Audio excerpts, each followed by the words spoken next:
ہے جس کی مسلمانوں نے مل کے بیعت کی ہے، اور جب تک یہ بیعت کا نظام موجود ہے مسلمانوں کی قوم کے اندر ترقی اور ان کی مضبوطی ملت کی ہوتی ہے۔ جب یہ نظام ختم ہو جاتا ہے، ہمارے ہاں یہ نظام نہیں ہے، تو اس کی وجہ سے بہت ساری بے شمار برائیاں جنم لیتی ہیں، اور ان برائیوں کو دنیا کا کوئی سسٹم ختم نہیں کر سکتا۔ صحیح بخاری میں امام بخاری نے کتاب الفتن میں اس اہم حدیث کو بیان کیا کہ لما خلع سے ہے، ان احادیث کو ہم بیان کر رہے ہیں جن میں خلع کا لفظ آیا ہے۔ تو یہ کہتے ہیں کہ لما خلع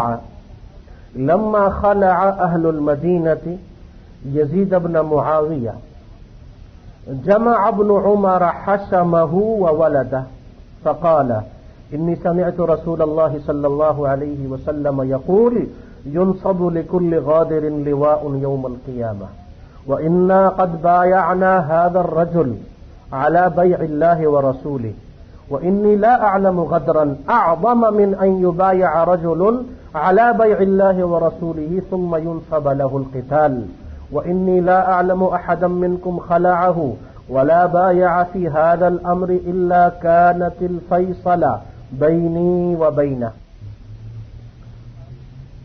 صحیح بخاری کی اس روایت اور حدیث میں یہ آتا ہے کہ جب مدینے والوں نے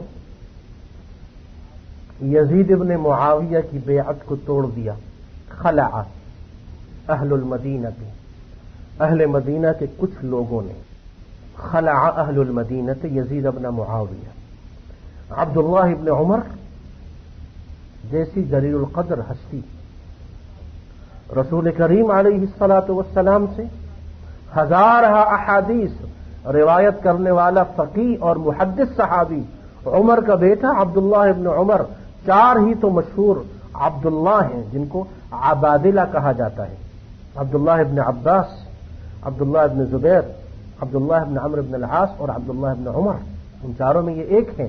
تو عبداللہ ابن عمر نے اپنے بیٹوں کو، اپنے ساتھیوں کو، خاندان کے لوگوں کو جمع کیا اور کہا کہ دیکھو میں نے رسول کریم علیہ الصلاۃ والسلام سے یہ سنا کہ ہر وہ آدمی جو کسی خلیفہ کی بیعت کو توڑ دے اس کے لیے قیامت کے دن ایک جھنڈا گاڑ دیا جائے گا۔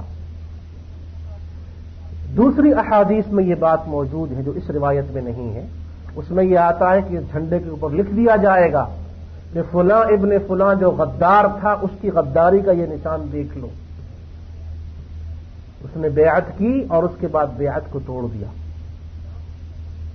اسلام افراتفری کو پسند نہیں کرتا، اسلام کا ہدف یہ ہے کہ مسلمان ایک خلیفہ کی بیعت پہ جمع ہو جائے، تو اس لیے کہا کہ اس کے لیے قیامت ایک جھنڈا گاڑ دیا جائے گا، غداری والا جھنڈا۔ اس کے بعد عبداللہ ابن عمر نے ارشاد فرمایا دیکھو وَإِنَّا قَدْ بَايَعْنَا هَذَا الرَّجُلَ عَلَى بَيْعِ اللَّهِ وَرَسُولِهِ، دیکھو ہم نے اس آدمی کی بیعت کی ہے اللہ اور اس کے رسول کی بیعت پر۔ یزید کی بیعت کا ذکر ہو رہا ہے۔ یزید جس کا نام ہمارے ہاں بدنام ہو گیا، یزید ہماری تاریخ کی مظلوم ترین ہستی، جس پر دوسروں سے زیادہ اپنوں نے ظلم کیا، ان سے زیادہ اہل سنت والجماعت نے ظلم کیا، اور یہ حدیثیں صحیح ہیں، سب پڑھتے ہیں، اس کے باوجود عقل نہ جانے کہاں چلی گئی، روایت پرستی اور لکیر کے فقیر ایسے بنے ہیں کہ خود تحقیق نہیں کرتے۔ یہ کون کہہ رہا ہے؟ عبداللہ ابن عمر۔ ہم نے محرم کے درس میں اور دوسرے دروس میں بیان کیا کہ معاویہ رضی اللہ عنہ کی زندگی میں یزید کو بطور ولی عہد جب نامزد کیا گیا 250 صحابہ نے یزید کی بیعت کی ہے، 250 صحابہ جن میں جلیل القدر لوگ موجود ہیں، انہوں نے یزید ابن معاویہ کی بیعت کی۔ یہ وہی یزید ہے جس کا نام سننا آپ گوارا نہیں کرتے۔ کوئی آدمی کسی کو پانی نہ دے، شدید ظالم ہو، کہتے ہیں یہ تو یزید ہے، حالانکہ یہ اتنا بڑا گناہ ہے ایک جلیل القدر تابعی کے بارے میں اتنے گھٹیا اور غلیظ خیالات رکھنا؟ معاویہ کے بیٹے یزید مشہور تابعی ہیں، خلیفۃ المسلمین ہیں، ان کی بیعت ایسے ایک آدمی نے بھی کی ہے، ابو ایوب انصاری، رسول کا میزبان، جس کے گھر رسول مہینوں رہتا ہے۔ اس سے بھی آگے چلیے، یزید ابن معاویہ کو ان کے والد نے اپنی خلافت میں لشکر کا سپہ سالار بنا کے ترکی کی طرف بھیجا، قسطنطنیہ استنبول فتح کرنے کے لیے بھیجا۔ یزید ابن معاویہ اس لشکر کا قائد بنا جس لشکر میں ابو ایوب انصاری سپاہی بن کے شریک ہوئے اور شہید ہوئے، اس لیے کہ ان کا انتقال وہاں ہوا۔ ان کی قبر آج بھی ترکی میں ہے، ابو ایوب انصاری کی قبر ترکی میں ہے۔ ان کا جنازہ کس نے پڑھایا؟ یزید نے پڑھا۔ اور یہ عبداللہ ابن عمر ہیں، عبداللہ ابن عباس ہیں، حسین ہیں، ابو ایوب انصاری ہیں، ان سب نے یزید کی قیادت میں اس لشکر میں عام سپاہی بن کر شرکت کی، اور ابو ایوب انصاری کا جنازہ یزید نے پڑھایا، اور ان تمام صحابہ نے یزید کی امامت میں جنازہ پڑھا۔ اس حدیث سے ہم بحث کر رہے ہیں اور پڑھ رہے ہیں۔ اس حدیث میں عبداللہ ابن عمر یہ کہتے ہیں لوگوں سے کہ دیکھو، انا قد بایعنا ھذا الرجل، ہم نے اس آدمی کی بیعت اللہ اور اس کے رسول کی بیعت پہ کر لی ہے۔ اور دیکھو، میں اس بات سے زیادہ دغابازی اور غداری اور کسی بات میں نہیں سمجھتا کہ اللہ اور اس کے رسول کے نام پر کسی آدمی کی بیعت کر لو اور اس کے بعد تم اس سے لڑائی کرنا شروع کر دو۔ عبداللہ ابن عمر مدینے کے لوگوں سے، اپنے بیٹوں سے، اپنے خاندان کے لوگوں سے کہتے ہیں اس سے بڑی غداری اور بے وفائی اور کوئی نہیں ہے کہ اس آدمی کی بیعت اللہ اور اس کے رسول کی بیعت پر کر لی جائے، پھر اس سے لڑا جائے، اس کے خلاف کچھ کہا جائے۔ تو کہا کہ یہ چیز بہت بری بات ہے، اور ساتھ ہی ارشاد فرمایا کہ دیکھو، اگر کوئی شخص یزید ابن معاویہ جو خلیفۃ المسلمین ہے اس کی بیعت کو توڑتا ہے، الا کانت الفیصلہ بینی و بینہ، میرا اور اس کا کوئی تعلق قائم نہیں رہا، میں اس سے بری ہوں، اس سے دور ہوں۔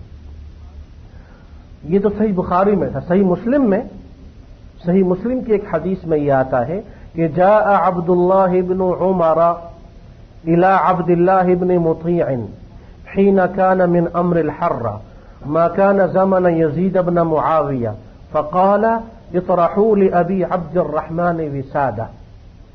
جب یہی ایام تھے کہ مدینے کے کچھ لوگوں نے یزید ابن معاویہ کی بیعت کو توڑا، ان میں ایک عبداللہ بن مطیع بھی تھے۔ تو عبداللہ ابن عمر کو پتہ چلا، تو یہ عبداللہ بن مطیع کے پاس آئے۔ عبداللہ بن مطیع نے جب یہ دیکھا کہ عبداللہ ابن عمر چل کے میرے گھر آئے ہیں، تو اپنے گھر والوں سے اور بچوں سے کہا کہ تکیہ وکیہ ٹھیک کرو، ابو عبد الرحمن آئے ہیں، یعنی عبداللہ ابن عمر۔ قال انی لم آتک لاجلس، عبداللہ ابن عمر نے کہا میں بیٹھنے نہیں آیا، بلکہ میں تو تمہیں وہ حدیث سنانے آیا ہوں جو حدیث میں نے خود رسول کریم علیہ الصلوۃ والسلام سے خود اپنے کانوں سے سنی ہے، اور وہ یہ ہے کہ من خلع یدا من طاعۃ لقی اللہ یوم القیامۃ لا حجۃ لہ، جس کسی نے بیعت کرنے کے بعد توڑ دی تو اللہ سے وہ اس حال میں ملے گا کہ اللہ کے سامنے اس کے پاس کوئی عذر باقی نہیں رہے گا۔ ان احادیث سے یہ چیز ثابت ہوئی کہ خلیفۃ المسلمین کی بیعت جب کر لی جائے اس کے بعد اس کو توڑا نہیں جا سکتا۔ اور یہ چیز صحیح مسلم کی ایک دوسری حدیث میں یوں ارشاد فرمائی، آپ علیہ الصلاۃ والسلام نے فرمایا من اتاکم وامرکم علی رجل واحد یرید ان یشق عصاکم، صحیح مسلم میں ہے من اتاکم وامرکم جمیع علی رجل واحد یرید ان یشق عصاکم او یفرق جماعتکم فاقتلوہ۔ جب تم لوگوں نے ایک خلیفہ کی بیعت کر لی، خلیفۃ المسلمین کی بیعت علی بیعت اللہ و رسولہ جب کر لی، اس کے بعد اگر کوئی آدمی اٹھے انتشار پیدا کرنا چاہے